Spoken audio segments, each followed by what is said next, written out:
дар ин олами хомӯшон ин бомжи чандапӯши гунгро мардуми деҳа хуб мешинохтанду касе аз онҳо ҷуръат намекард ки ин бандаи безабонро аз ин макон бароварда пеш кунад. тамоми 4 фасли сол ҳамин ҷо байни қабрҳо хоб мерафту ҳангоми мурдаи тозаеро овардан гӯр меканд. дарбон гоҳ-гоҳ ба ӯ нони қоқу хӯрок медод. мардум ҳам ба ӯ хӯрока меоварданд. ӯ ба бомжҳои безоиби дигар монандӣ надошт. чашмонаш беозору соф менамуданд. ӯ бо даст ишора мекарду дигарон гапашро мефаҳмиданд. ин оворагарди гунг ба ин деҳа аз куҷо омадааст касе намедонист. ин ҷо ӯро касе озор намедод, чунки ӯ ҳамеша гирду атрофи қабристону қабрҳоро тоза карда меистод. ба дарахтони рӯи қабрҳо об медод. ӯ ҷасадҳои нав гӯркардаро медиду дидагонашро ашк пахш мекард. хусусан тоқати дидани марги ҷавонону занонро намекард. гарчанде ин оворагард забони гӯё надошта бошад ҳам ақли расову андешаҳои солим дошт. сабаби ба ин қабристон омадану маскан гирифтанашро рӯзе дилаш кафиду бо имову ишора ба дарбон нақл кард. ҷамшед дар оилаи камбизоату серфарзанде модарзод гунг тавлид ёфта буд. аз соате ки худро ҳамчун инсон шинохт, хӯроки дурусту либоси дурустро надидааст. дар хонаводаи онҳо ҳамеша камӣ эҳсос мегардид. ҷамшед ки ҳатто забони гуфтор надошт, доимо худаш гирьяи беовоз мекард ва ҳамин тавр дилашро холӣ мекард. аз хурдӣ дӯхтану коркарди пойафзолро дӯст медошт. барои ҳамин вақте ки ӯ 12 сола шуд, падараш ӯро бурда ба назди мӯзадӯзе шогирд мононд. ӯ ки шогирди қобилу шавқманде буд, зуд нозукиҳои касби мӯзадӯзиро ёд гирифт. аз пушти ин касб рӯзгорашонро таъмин менамуд. ба меҳнат одат карда буду аз чизе шикоят надошт. шукр мекард ба ҳамааш. шояд зиндагиаш ҳамин хел рафтан мегирифт агар духтари зебосанами чашмкабуде рӯзе вориди дӯкони ӯ намешуд. тақдир онҳоро бо ҳам рӯбарӯ сохту ҳаёти ӯ ҳам тағйир ёфт. духтараки шӯху ҳозирҷавоб баъди пойафзолҳояшро додан хандида суолаш кард: «Эй бача, ин қадар чашмони хуморат хушрӯ аст, маро намегирӣ?» ҷамшед дар ҳайрат монда аз таҳти рӯи гулгуни духтар нигариста ҳаракати лабонашро диққат дод. «Чӣ гунг шудӣ?» ҳамин вақт соҳиби дӯконча омаду бо имову ишора бо ҷамшед гап задан гирифт. духтарак аз шарму ҳаё суб сурх шуд. охир акнун фаҳмид ки ин ҷавонписари зебо гунг асту аз суханони ӯ чизеро нафаҳмидааст. мебахшед. ӯ ишоракунон баромада рафт. дар дили ҷамшед ҳар бор бо дидани ӯ як ҳисси номафҳум пайдо мешуд. сабру таҳаммулашро гум кард. бетоқат шуд то бегоҳӣ. пойафзолҳои ӯро бо маҳорати том дӯхта бо чангкашак тоза кард. бетоқатона омадани духтаракро интизорӣ кашид. бегоҳӣ барои бурдани пойафзолҳояш духтарак наомад. то пози шаб дар дӯконча нишаста чашм ба роҳ шуд. рӯзи дигар ҳам ӯ наомад. ҷамшед ба туфлиҳои гаронбаҳо менигаристу чашмони кабуди ӯро пеши назар меовард. рӯзи савум духтарак барои пойафзолаш омад. ҷамшед бо дидани ӯ гул-гул шукуфт. бо имову ишора фаҳмонд ки беҳад интизор шудааст. духтарак ба ӯ менигаристу афсӯс мехӯрд ки чаро худованд чунин ҷавони боҳунарро гунг офаридааст. дунё умр як бор аст, вале чунин як ҷавони зебо гунг асту аз шириниҳои зиндагӣ бехабар аст. агар гунг намебуд, шояд. ҷамшед аз ӯ ҳаққи корашро нагирифту бо имову ишора фаҳмонд ки боз биёяд. духтарак номашро гуфт: номам Таманно аст.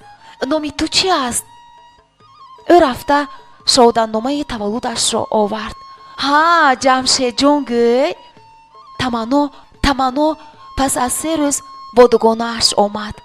дугонааш 2 пойафзолашро барои таъмир оварда дод. боз бо ҷамшед шӯхӣ кардан гирифт. ҳамин тавр байни ҷамшеди гунгу Таманнои шӯхтабиат ишқу муҳаббати самимӣ пайдо шуд. Таманно чашмони хумории ӯро дӯст медошт. ҷамшед бо имову ишора қасам мехӯрд ки то дами марг фақат ӯро дӯст медорад. Таманно ҳарчанд медонист ки ҳеҷ гоҳ падару модараш ба издивоҷи духтари ягонаашон бо ҷавонписари гунг розӣ намешаванд, вале ишқбозиашро бо ҷавони гунги ошиқ идома медод. дидан мехост ҳар лаҳза азизи дилашро. бе ӯ зиндагӣ барояш бемаънӣ менамуд.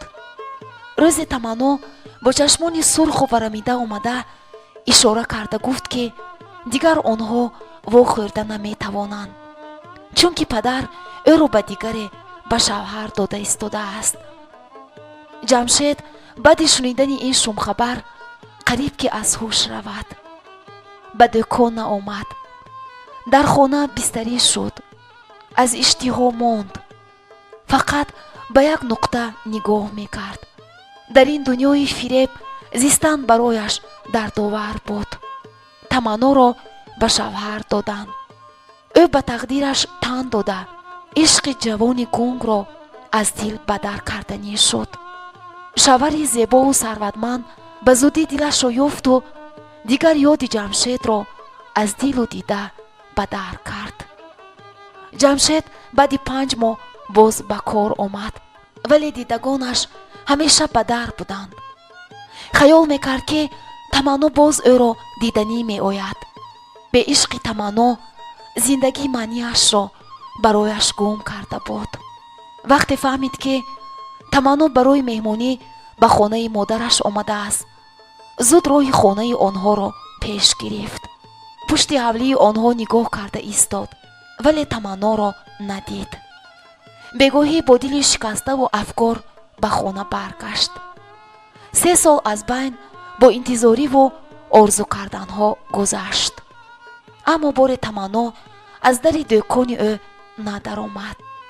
барои ҷамшед духтари гунгеро аз дигар деҳа келин карданӣ шуданд. ӯ розӣ нашуд. ба ишқи Таманнояш хиёнат карданӣ набуд. шабе аз парешониву гувоҳии дилаш хобаш набурду субҳи солеҳон ба назди ҳавлии Таманно омад. садои навҳаву фиғон тамоми деҳаро пахш карда буд. ӯ бо талвоса ба даруни ҳавлӣ даромад. миёни ҳавлӣ тобуте меистод.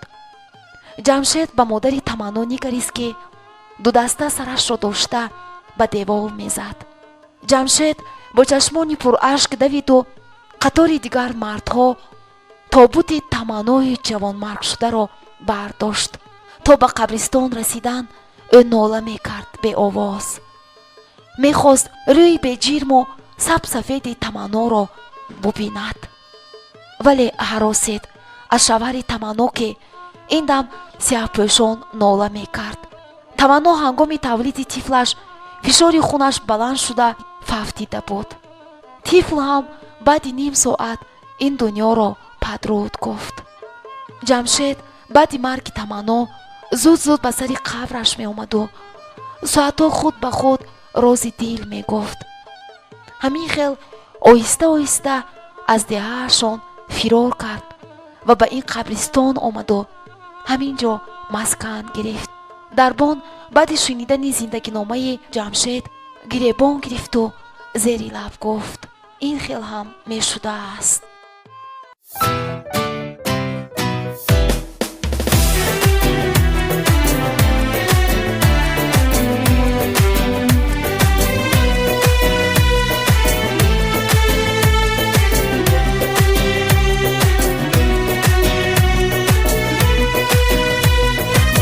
به تو دیگر زندگانی ذره منو ندارد، به تو دیگر این جوانی لحظه زیبا ندارد، به تو دیگر دلی عاشق طاقتی غم ها ندارد، به تو دیگر عشق هیچ کس با دلم جای ندارد.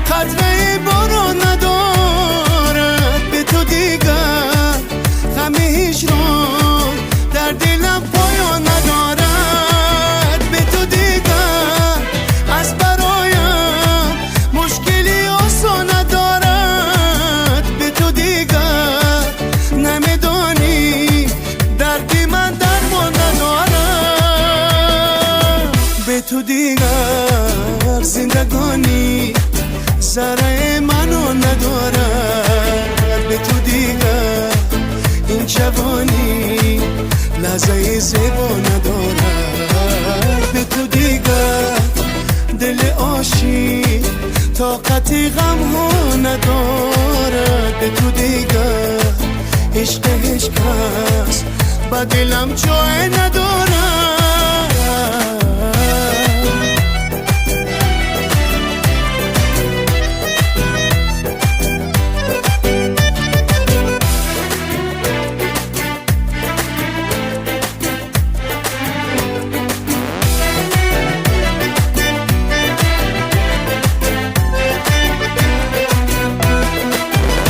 عاشق بی سالی یا همیشه آرزو دارم،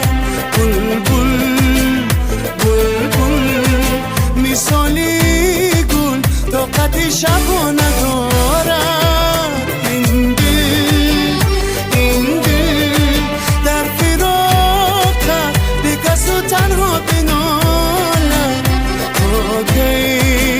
تا کی عزیزی من نشینم در انتظارم، به تو دیگر زندگانی ذره منو ندارد، به تو دیگر این جوانی لحظه زیبا ندارد، به تو دیگر دلی عاشق طاقتی غم ها ندارد، به تو دیگر عشق هیچ کس با دلم جای ندارد، طاقت غم ها ندارد، با دلم جای ندارد.